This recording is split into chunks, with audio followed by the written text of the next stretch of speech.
నమస్కారం, ఘంటారావానికి స్వాగతం. ముందుగా ప్రధానాంశాలు. కాసేపట్లో పార్లమెంటు వర్షాకాల సమావేశాలు ప్రారంభం. 8 బిల్లులను లోక్సభలో ప్రవేశపెట్టనున్న కేంద్రం.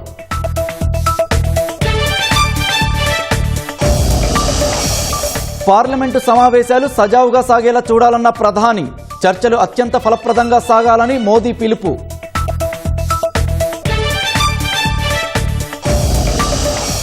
ఢిల్లీ జంతర్ మంతర్ వద్ద ఉద్రిక్తంగా కాక్రోచ్ జనతా పార్టీ ఆందోళన.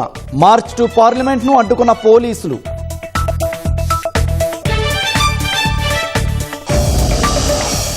లైంగిక ఆరోపణల్ని ఖండించిన ట్రైనీ ఐపీఎస్ ఉదయ్ కృష్ణారెడ్డి. తనపై వచ్చిన ఫిర్యాదులు, ప్రచారాలు అవాస్తవమంటూ పోస్టు.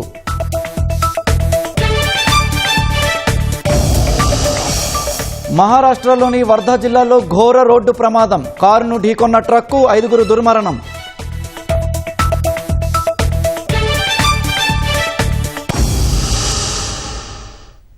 పార్లమెంటు సమావేశాలను ప్రత్యక్ష ప్రసారం ద్వారా చూద్దాం.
माननीय सदस्यगण, अत्यंत दुख के साथ मुझे सभा को अपने 6 पूर्व साथियों एवं कतर के पूर्व अमीर फादर अमीर महामहिम शेख हमद बिन खलीफा अल थानी के निधन के बारे में सूचित करना है।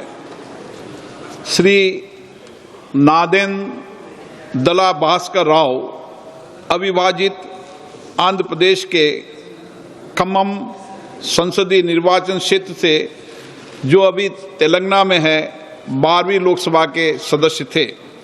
वे उद्योग संबंधी संसदीय स्थायी समिति के सदस्य भी रहे। श्री राव आंध्र प्रदेश के मुख्यमंत्री भी रहे और उन्होंने आंध्र प्रदेश के सरकार में मंत्री के रूप में भी कार्य किया। श्री नादेंद्र दला भास्कर राव का निधन 90 वर्ष की आयु में 22 अप्रैल 2026 को हैदराबाद तेलंगाना में हुआ। श्रीमती ओमवती देवी उत्तर प्रदेश के बिजनौर संसदीय क्षेत्र से 12वीं लोकसभा की सदस्य थी। वे श्रम कल्याण संबंधी संसदीय स्थायी समिति की सदस्य रही। इससे पूर्व वे 4 कार्यकालों के लिए उत्तर प्रदेश विधानसभा की सदस्य भी रही। उन्होंने उत्तर प्रदेश सरकार में मंत्री के रूप में अपनी सेवाएं दी। श्रीमती ओमवती देवी का निधन 77 वर्ष की आयु में 8 मई 2026 को बिजनौर उत्तर प्रदेश में हुआ। श्री सुधांशु शील पश्चिम बंगाल के कोलकाता उत्तर पश्चिम संसदीय क्षेत्र से 14वीं लोकसभा के सदस्य थे। वह शहरी विकास संबंधी संसदीय स्थायी समिति के सदस्य रहे। इससे पूर्व पश्चिम बंगाल विधानसभा के सदस्य भी रहे। श्री सुधांशु शील जी का निधन 81 वर्ष की आयु में 14 मई 2026 को कोलकाता पश्चिम बंगाल में हुआ। मेजर जनरल भुवन चंद खंडूरी उत्तराखंड के गढ़वाल संसदीय निर्वाचन क्षेत्र से 10वीं, 12वीं, 13वीं, 14वीं और 16वीं लोकसभा के सदस्य थे। वे रक्षा संबंधी संसदीय समिति तथा वित्त संबंधी संसदीय समिति के सभापति भी रहे। वह अन्य कई संसदीय समितियों में भी अपनी सेवाएं दी। उन्होंने सड़क परिवहन, राजमार्ग मंत्री तथा शहरी विकास, गरीबी उपशमन मंत्री के रूप में भी अपनी सेवाएं दी। श्री खंडूरी जी 2 बार उत्तराखंड के मुख्यमंत्री भी रहे। मेजर जनरल भुवन चंद खंडूरी जी का निधन 91 वर्ष की आयु में 19 मई 2026 को देहरादून उत्तराखंड में हुआ।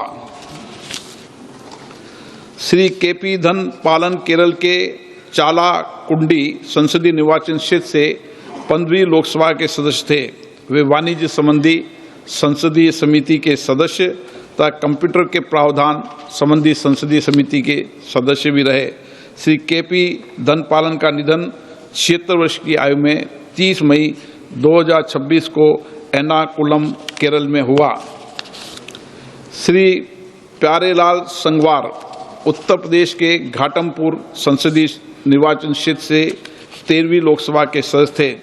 इससे पूर्व 2 कार्यकालों के लिए उत्तर प्रदेश विधानसभा के सदस्य भी रहे।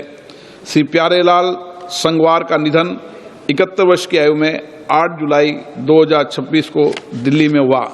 सभा अपने 6 पूर्व साथियों के निधन पर गहरा शोक व्यक्त करती है और शोक संतप्त परिवारों के प्रति संवेदना व्यक्त करती है। माननीय सदस्यगण, मुझे अत्यंत दुख के साथ सभा को कतर के फादर अमीर महामहिम शेख अहमद बिन खलीफा अल थानी के निधन के बारे में भी सूचित करना है। महामहिम शेख अहमद बिन खलीफा अल थानी ने जून 1995 से जून 2013 तक 18 वर्षों तक कतर के अमीर के रूप में कार्य किया। उन्होंने आधुनिक कतर की नींव रखी और उसे विकास और समृद्धि की महान ऊंचाइयों पर पहुंचाया। उन्होंने भारत कतर संबंधों के संवर्धन में भी महत्वपूर्ण भूमिका निभाई। महामहिम शेख अहमद बिन खलीफा अल थानी का निधन 74 वर्ष की आयु में 12 जुलाई 2026 को निधन हो गया है। सभा महामहिम अमीर शेख अहमद बिन खलीफा अल थानी के निधन पर कतर के लोगों और शाही परिवारों के प्रति अपनी गहरी संवेदना व्यक्त करती है। अब सभा दिवंगत आत्माओं के सम्मान में मौन रहेगी।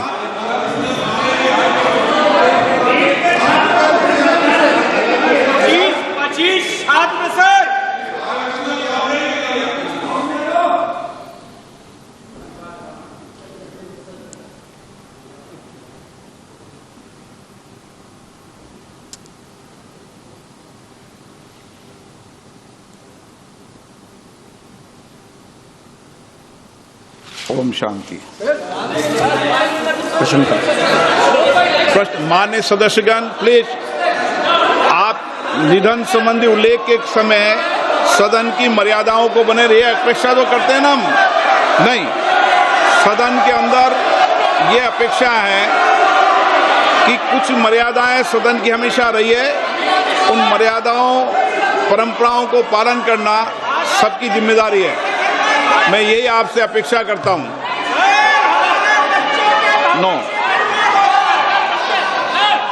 मेरी सदन में हमेशा ये अपेक्षा रहेगी कि सदन की परंपरा और प्रतिष्ठा को बनाए रखें। मैं सबको उचित समय देता हूं। सार्थक चर्चा हो, संवाद हो, तर्क हो, इसके लिए संसद है।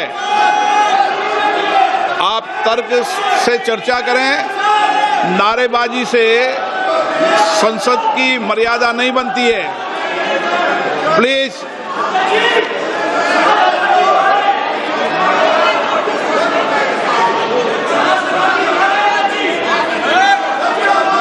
प्रश्नकाल। प्रश्न नंबर 1 धवन लक्ष्मण भाई पटेल। धवन लक्ष्मण भाई पटेल। प्रश्न नंबर 1 ऊपर रखा गया।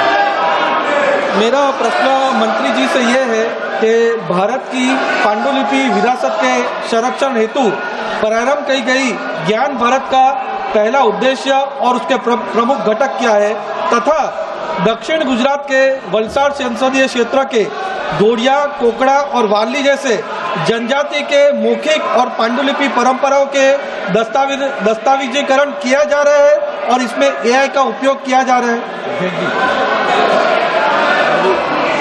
माननीय अध्यक्ष महोदय, विरासत हमें दिशा भी देता है, विरासत हमें दर्शन भी देता है, और इसलिए मोदी जी ने विकसित भारत की जब कल्पना करी तब रेड फोर्ट से अपने उद्बोधन में कहा था कि हमें विकसित भारत बनाना है। तो विकसित भारत बनाने के लिए हम प्रेरणा कहाँ से लेंगे? मोदी जी ने प्राण दिलवाते हुए देश को कहा था कि हम विकसित भारत बनाने के लिए संकल्प करेंगे, विकसित भारत बनाने का। दूसरापन दिलवाते हुए गुलामी की मानसिकता को छोड़ने की बात कही थी, और तीसरा प्रण दिलवाते हुए मोदी जी ने कहा था कि विरासत से प्रेरणा लेकर हम विकसित भारत बनाएंगे। हमारे मैन्युस्क्रिप्ट हमारी विरासत है, और आज मंदिर के रूप में, शोक संस्थान के रूप में, महाविद्यालयों में, मठों में, जैन भंडारों में और निजी संग्रहालयों में हमारी मैन्युस्क्रिप्ट है। ये मैन्युस्क्रिप्ट को हम ज्ञान भारत मिशन के द्वारा उसको आरक्षित करने के लिए, डिजिटलीकृत करने के लिए, रिसर्च ड्रिवन बनाने के लिए, जन सुलभी बनाने के लिए मोदी जी ने ज्ञान भारत मिशन का लॉन्च करा, और ये ज्ञान भारत मिशन के द्वारा देश में आज 1 करोड़ से अधिक मैन्युस्क्रिप्ट का सर्वे करा गया। उसमें से ये मैन्युस्क्रिप्ट में से 8 करोड़ आज डिजिटलाइज्ड हो चुकी है, और उसमें से 3,74,000 मैन्युस्क्रिप्ट आज ऑलरेडी अपलोड हो चुकी है। और उसमें माननीय सदस्य ने कहा है कि अपनी लोकल लैंग्वेज में भी कोई जो मैन्युस्क्रिप्ट होगी तो उसको भी ये सर्वे में शामिल करके उसके ऊपर भी संशोधन करा जाएगा और डिजिटलाइज करा जाएगा। माननीय सदस्यगण,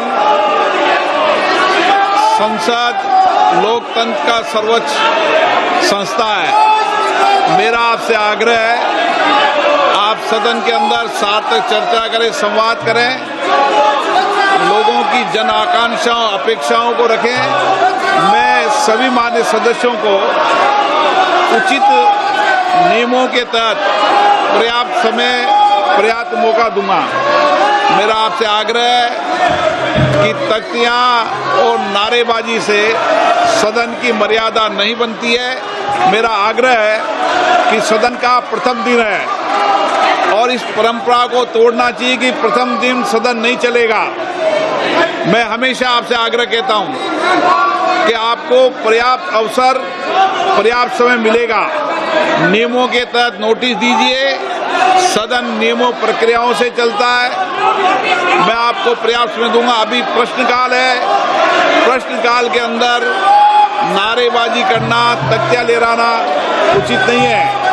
आप सब वरिष्ठ सदस्य हैं, प्लीज आपसे आग्रह है कि अपनी सीट पर बैठें, सदन चलाने में सहयोग करें। सदन नहीं चलाना चाहते, प्रश्नकाल नहीं चलाना चाहते, चर्चा नहीं करना चाहते, सदन की कार्रवाई आज 12 बजे तक के लिए स्थगित की जाती है। లైంగిక ఆరోపణలు ఎదుర్కొంటున్న ట్రైనీ ఐపీఎస్గా శిక్షణ పొందుతున్న ఉదయ్ కృష్ణారెడ్డి ఇన్స్టాగ్రామ్ వేదికగా స్పందించారు. తనపై వచ్చిన ఫిర్యాదులు, ప్రచారాలు అవాస్తవమంటూ పోస్టు పెట్టారు. చట్టంపై తనకు పూర్తి నమ్మకం ఉందని, న్యాయం తప్పక గెలుస్తుందంటూ రాసుకొచ్చారు. కాగా ట్రైనీ మహిళను లైంగికంగా ఇబ్బందులకు గురిచేస్తున్నాడని ఆరోపణలతో నిన్న అత్తాపూర్ పోలీస్ స్టేషన్లో ఉదయ్ కృష్ణారెడ్డిపై పలు సెక్షన్ల కింద కేసులు నమోదయ్యాయి. ఘటనపై పోలీసులు కేసు నమోదు చేసుకుని దర్యాప్తు చేస్తున్నారు.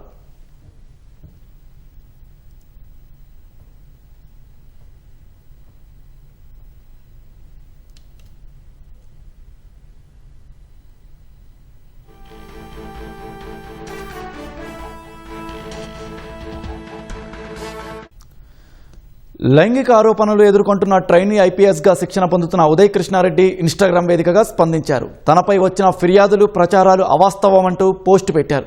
చట్టంపై తనకు పూర్తి నమ్మకం ఉందని, న్యాయం తప్పక గెలుస్తుందంటూ రాసుకొచ్చారు. కాగా ట్రైనీ మహిళను లైంగికంగా ఇబ్బందులకు గురి చేస్తున్నాడని ఆరోపణలతో నిన్న అత్తాపూర్ పోలీస్ స్టేషన్లో ఉదయ్ కృష్ణారెడ్డిపై పలు సెక్షన్ల కింద కేసులు నమోదయ్యాయి. ఘటనపై పోలీసులు కేసు నమోదు చేసుకుని దర్యాప్తు చేస్తున్నారు.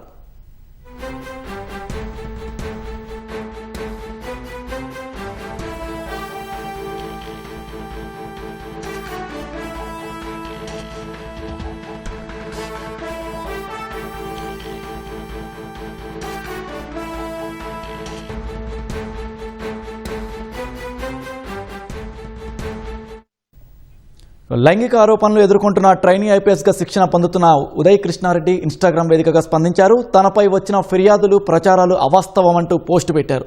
చట్టంపై తనకు పూర్తి నమ్మకం ఉందని, న్యాయం తప్పక గెలుస్తుందంటూ రాసుకొచ్చారు. అయితే ఇక ఈ ఘటనకు సంబంధించి మరింత సమాచారం, పూర్తి సమాచారం నాగార్జునను అడిగి తెలుసుకుందాం. నాగార్జున, చెప్పండి, ఇప్పుడు ప్రస్తుతం పరిస్థితి అక్కడ ఎలా ఉంది? ఆయన ఏమంటున్నారు అసలు? కొంచెంసేపు క్రితం ఉదయ్ కృష్ణారెడ్డి మోతీ నగర్ లోని తన బంధువు ఇంటికి వెళ్లారు. నిన్న ఈ కేసు నమోదైన తర్వాత ఆయన అక్కడికి వెళ్లారు. ఆ బంధువు ఇంటికి వెళ్లిన తర్వాత ఈ రోజు ఉదయం ఆయన ఆత్మహత్యాయత్నం చేసినట్టుగా మనకు తెలుస్తుంది.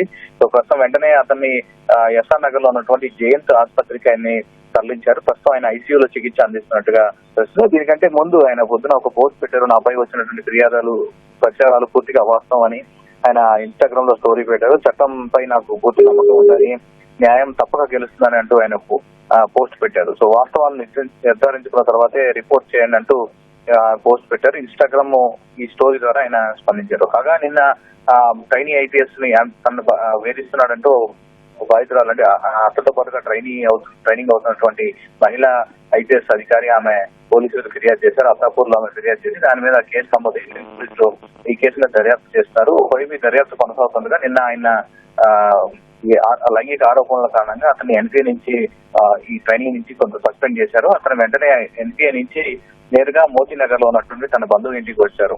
వచ్చిన తర్వాత ఈ జరిగిన విషయం అంతా అతనికి తను ఎలాంటి తప్పు చేయలేదంటే ఆయన చెప్పడం, తర్వాత రాత్రి నిద్రించిన తర్వాత తెల్లవారుజామున ఆయన చూసేసరిగా అతను చన్నం లేకుండా పడి ఉంటుంది. వెంటనే గమనించి ఆసుపత్రికి తరలించారు. ప్రస్తుతం ఆయన ఐసీయూలో చికిత్స పొందుతున్నట్టు తెలుస్తోంది. నిన్న దాదాపు ఈ విషయం మొన్న 18వ తేదీన ఈ కేసు నమోదైంది. అప్పటి నుంచి కూడా అటు సోషల్ మీడియాలో విపరీతమైనటువంటి చర్చ జరిగింది. గతంలో అతని గురించి ఈ కానిస్టేబుల్ నేరుగా ఐపీఎస్ అధికారిగా సాధించడం పట్ల అతని మీద పూర్తి స్థాయిలో అన్ని మీడియాలు కూడా ప్రశ్నించాయి. సడన్ గా ఈ ఘటన జరిగిన తర్వాత అతని మీద ఉన్నటువంటి మీడియాలో విపరీతంగా చర్చ కొనసాగింది. ఈ ఘటనకు సంబంధించినంత ఆమె బాధితురాలు ఆరోపణలు చేసి తనపై లైంగికంగా వేధిస్తాడని కట్టి మెడ మీద పెట్టి తన ప్రైవేట్ స్పాట్ టచ్ చేస్తూ వీడియోలు తీస్తూ అసభ్యంగా ప్రవర్తించాడని, అక్కడ ఉన్నటువంటి తెలుగు ట్రైనీలతో పాటు కలిసి నన్ను బహిరంగంగా అవమానపరిచేవారని ఆమె ఫిర్యాదులో పేర్కొన్నారు. దీని మీద పలు సెక్షన్ల కింద అత్తాపూర్ పోలీసులు కేసు నమోదు చేసి దర్యాప్తు చేశారు. దర్యాప్తు కొనసాగిస్తున్నారు. నిన్న ఎన్పీఏ కూడా వెళ్లి కొన్ని వివరాలు కూడా సేకరించారు. సో దీని మీద ఆల్రెడీ కేసు దర్యాప్తు కొనసాగుతుంది వల్ల ఈ రోజు అతను ఆత్మహత్య యత్నం చేయడం కలకలం సృష్టించింది. ప్రస్తుతానికైతే ఐసీయూలో ఆయన చికిత్స అంటున్నారు. ఆయన ఆసుపత్రి దగ్గర వాళ్ళ బంధువులు వచ్చినట్టుగా తెలుస్తోంది. దీని మీద ఆసుపత్రి నుంచి ఒక సమాచారం ఆయన ఆరోగ్య పరిస్థితి విషమంగా ఉన్నట్టుగా తెలుస్తుంది. అటువంటి విషయం ఏంటి, దాన్ని వెంటనే చికిత్స అందించేందుకు వైద్యులు ప్రయత్నిస్తున్నారు. సో దీనికి సంబంధించి ఆసుపత్రి నుంచి అప్డేట్ రావాల్సి ఉంది. ధన్యవాదాలు నాగార్జున.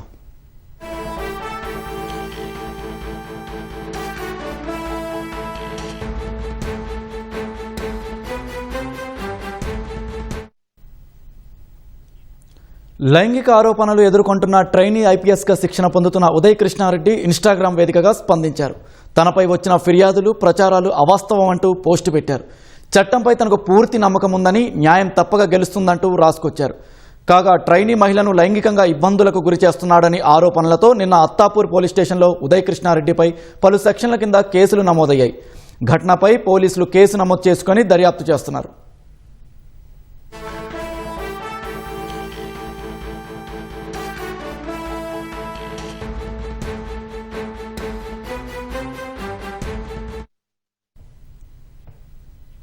పార్లమెంటు వర్షాకాల సమావేశాలు సజావుగా ఉత్పాదకంగా సాగాలని ప్రధాని నరేంద్ర మోదీ పిలుపునిచ్చారు. సమావేశాల ప్రారంభం సందర్భంగా మాట్లాడిన ఆయన గత నెల రోజులుగా భారత్ జాతీయ అంతర్జాతీయ అంతరిక్ష రంగాల్లో గర్వించదగిన అనేక అద్భుత విజయాలను సాధించిందని కొనియాడారు. భారత అంతరిక్ష ప్రస్థానంలో సరికొత్త అధ్యాయం లిఖిస్తూ స్కైరూట్ ప్రైవేట్ స్టార్టప్ సంస్థ రాకెట్ను విజయవంతంగా రోదసీలోకి ప్రవేశపెట్టిందని ప్రధాని గుర్తు చేశారు. గత ఏడాది ఇదే సమయానికి అంతర్జాతీయ స్పేస్ స్టేషన్కు చేరుకోగా 2 రోజుల క్రితం జరిగిన సరికొత్త ప్రయోగంతో ప్రపంచంలోని అగ్రదేశాల సరసన భారత్ నిలిచిందన్నారు. అటు అంతరిక్షంలో యువత జెండా రెపరెపలాడిస్తుంటే ఇటు దేశీయంగా హైడ్రోజన్ రైలు మరింత శక్తివంతంగా రూపుదిద్దుకుందని చెప్పారు. ఈ విజయాల పరంపర ప్రతి పౌరుడి గుండెను గర్వంతో నింపుతోందని, ప్రపంచ యవనికపై దేశ స్థానాన్ని మరింత పటిష్టం చేసిందని మోదీ పేర్కొన్నారు. ఇదే ఉత్సాహంతో దేశాన్ని కలిసికట్టుగా అభివృద్ధి పథంలో ముందుకు తీసుకెళ్లేలా ఎంపీలందరూ సభలో బాధ్యతాయుతంగా వ్యవహరించాలని ప్రధాని ఆకాంక్షించారు. देश ने स्पीड पकड़ ली है और संसद का स्पिरिट उस स्पीड में नई ऊर्जा भर सकता है. सकारात्मक स्पिरिट राष्ट्र के लक्ष्यों को प्राप्त करने के लिए बहुत आवश्यक होता है. हमारे सदन में बहुत अनुभवी सांसद भी है, दल उनका कोई भी हो, उनके पास एक लंबा अनुभव है. ऐसे समय में उनके अनुभव की, उनके ज्ञान की संसद को भी जरूरत है, देश को भी जरूरत है. और इसके लिए संसद का चलना, सार्थक चर्चा होना, मिलजुल करके देश को आगे ले जाने के संकल्प लेना, ये मैं समझता हूं कि बहुत ही समय की मांग है. దేశ రాజధాని ఢిల్లీలోని జంతర్ మంతర్ వద్ద ఉద్రిక్తత పరిస్థితులు నెలకొన్నాయి. కాక్రోచ్ జనతా పార్టీ పిలుపునిచ్చిన మార్చ్ టు పార్లమెంట్ ర్యాలీని పోలీసులు జంతర్ మంతర్ వద్దే అడ్డుకున్నారు. ఈ ఆందోళనకు ఎలాంటి అనుమతి లేదని స్పష్టం చేసిన పోలీసులు ముందుకు దూసుకెళ్లేందుకు ప్రయత్నించిన వందలాది మంది నిరసనకారులను చెదరగొట్టారు. ఈ క్రమంలో ఆందోళనకారులకు పోలీసులకు మధ్య తోపులాట, వాగ్వాదం చోటు చేసుకుంది. ఇదే క్రమంలో మండీ హౌస్ మెట్రో స్టేషన్ నుంచి జంతర్ మంతర్ వైపు భారీ ర్యాలీగా బయలుదేరిన వందలాది నిరసనకారులను పోలీసులు అడ్డుకున్నారు. కేంద్ర ప్రభుత్వానికి వ్యతిరేకంగా పెద్ద ఎత్తున నినాదాలు చేస్తూ దూసుకెళ్తున్న ఆందోళనకారులను చెదరగొట్టడానికి పోలీసులు లాఠీలు జలిపించారని ప్రత్యక్ష సాక్షులు తెలిపారు. నిరసనకారులతో పెద్ద సంఖ్యలో మహిళా విద్యార్థులు కూడా ఉన్నారు. పార్లమెంటు వర్షాకాల సమావేశాల నేపథ్యంలో ఢిల్లీ పరిసర ప్రాంతాల్లో బహుళ అంచెల భద్రతా వ్యవస్థను ఏర్పాటు చేశారు. ఈ ఉద్రిక్తత కారణంగా పార్లమెంటుకు వెళ్లే ప్రధాన మార్గాల్లో భారీగా ట్రాఫిక్ నిలిచిపోయింది.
దేశ రాజధాని ఢిల్లీలోని జంతర్ మంతర్ వద్ద ఉద్రిక్తత పరిస్థితులు నెలకొన్నాయి. కాక్రోచ్ జనతా పార్టీ పిలుపునిచ్చిన మార్చ్ టు పార్లమెంట్ ర్యాలీని పోలీసులు జంతర్ మంతర్ వద్దే అడ్డుకున్నారు. ఈ ఆందోళనకు ఎలాంటి అనుమతి లేదని స్పష్టం చేసిన పోలీసులు ముందుకు దూసుకెళ్లేందుకు ప్రయత్నించిన వందలాది మంది నిరసనకారులను చెదరగొట్టారు.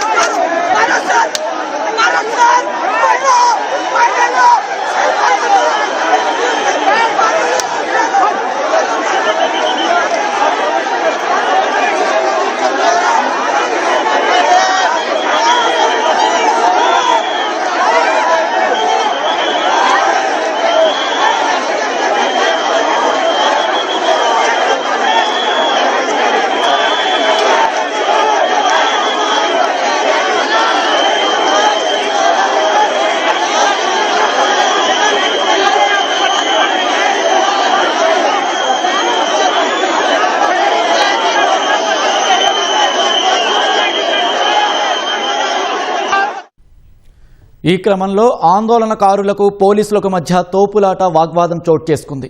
ఇదే క్రమంలో మండీ హౌస్ మెట్రో స్టేషన్ నుంచి జంతర్ మంతర్ వైపు భారీ ర్యాలీగా బయలుదేరిన వందలాది నిరసనకారులను పోలీసులు అడ్డుకున్నారు. కేంద్ర ప్రభుత్వానికి వ్యతిరేకంగా పెద్ద ఎత్తున నినాదాలు చేస్తూ దూసుకెళ్తున్న ఆందోళనకారులను చెదరగొట్టడానికి పోలీసులు లాఠీలు జలిపించారని ప్రత్యక్ష సాక్షులు తెలిపారు.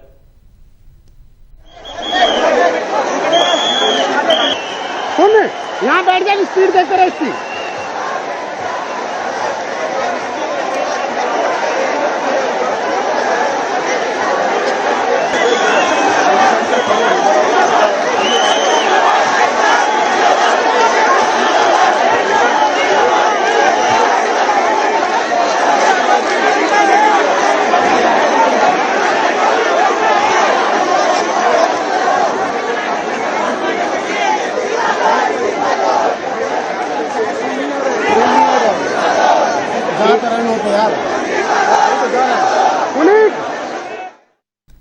నిరసనకారులలో పెద్ద సంఖ్యలో మహిళా విద్యార్థులు కూడా ఉన్నారు. పార్లమెంట్ వర్షాకాల సమావేశాల నేపథ్యంలో ఢిల్లీ పరిసర ప్రాంతాల్లో బహుళ అంచెల భద్రతా వ్యవస్థను ఏర్పాటు చేశారు. ఈ ఉద్రిక్తత కారణంగా పార్లమెంటుకు వెళ్లే ప్రధాన మార్గాల్లో భారీగా ట్రాఫిక్ నిలిచిపోయింది.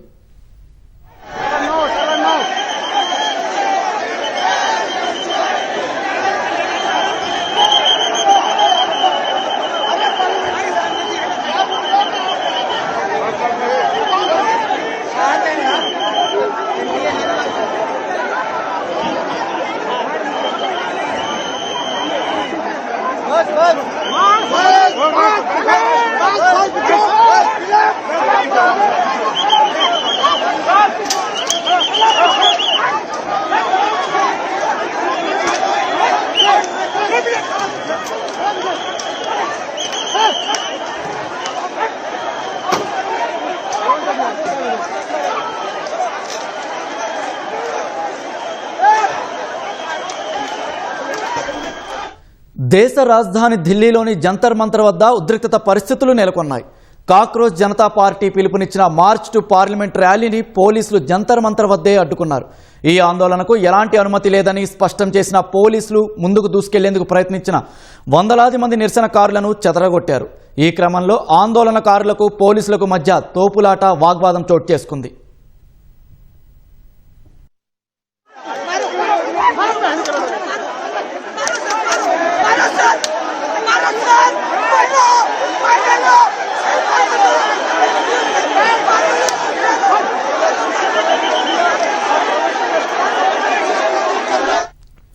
ఇదే క్రమంలో మండీ హౌస్ మెట్రో స్టేషన్ నుంచి జంతర్ మంతర్ వైపు భారీ ర్యాలీగా బయలుదేరిన వందలాది నిరసనకారులను పోలీసులు అడ్డుకున్నారు. కేంద్ర ప్రభుత్వానికి వ్యతిరేకంగా పెద్ద ఎత్తున నినాదాలు చేస్తూ దూసుకెళ్తున్న ఆందోళనకారులను చెదరగొట్టడానికి పోలీసులు లాఠీలు జలిపించారని ప్రత్యక్ష సాక్షులు తెలిపారు.